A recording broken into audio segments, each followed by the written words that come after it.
Now we're going to add and edit text. So come up here to Insert, Text Box. You click and drag to create your text box. We're going to say A, B, C, D, E, F, G. I'm going to do caps and lowercase so you can see the difference. Now, while it is the cursor's blinking in there, you can only adjust what you select. But if you select the actual text box by clicking there, then you can format everything in the text box in one go. So let's make it 72, center it, and come up here to the font drop down menu, and you have a lot of options. I highly recommend going online, doing some searching for open source fonts and for free fonts that you can download. You got to be kind of careful because sometimes they contain viruses, but you also can find some really cool stuff that nobody else really has, and you can integrate that into your work. So I'm going to go with Birth of a Hero. I think it's a really cool kind of grunge looking modern font. Make it a little bit bigger, and let's see what we can do with it. I'm going to right click on the box, come down to Format Text. It'll bring up a new window, and we can start working with it from there. Now you have some cool options right here.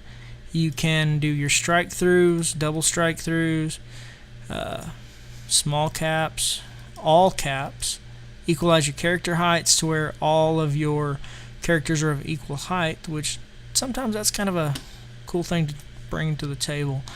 And then you have all of these other options. Let's go to text fill, start at gradient. We'll say linear, and see it kind of fades off to the right. Well, you can take this right here, you can make it fade the other direction, up, down, any angle that you would like. And you can grab these tabs and adjust where your break angle is to begin your gradient. You can add colors. Let's say we want the middle to be red. You can bring your black up, your red, bring a little more white, and you can create that type of a atmosphere. You can also select one, delete it, and just have two colors. You could have multiple colors in there.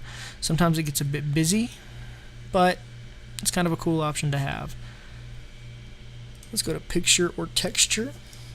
Choose Texture, and you have a lot built in here. Granite. Okay, and you have a lot built in. You have granite, green marble, so on and so forth. And sometimes you can use those to great advantage. I'm going to go back to gradient though. Go with no. Go with linear.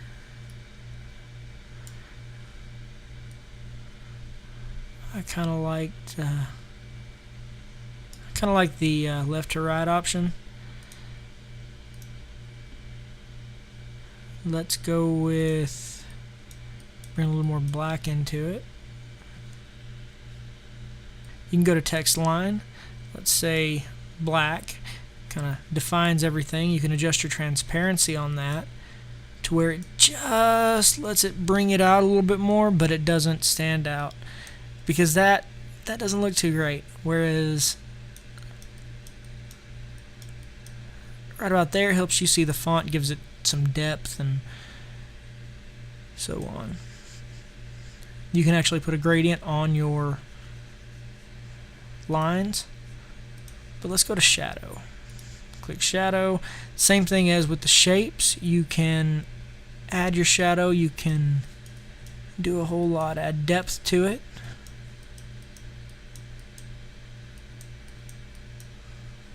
As you can see, you can do a lot there. Text glow and soft edges.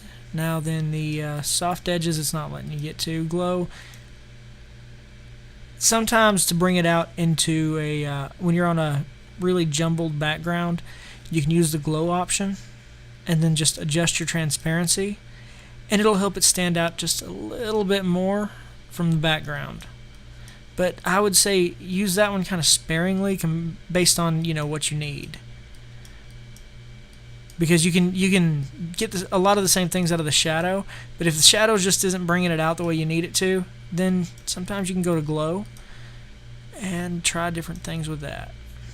But it's easy to get it to where it just looks kind of odd, so be careful with that.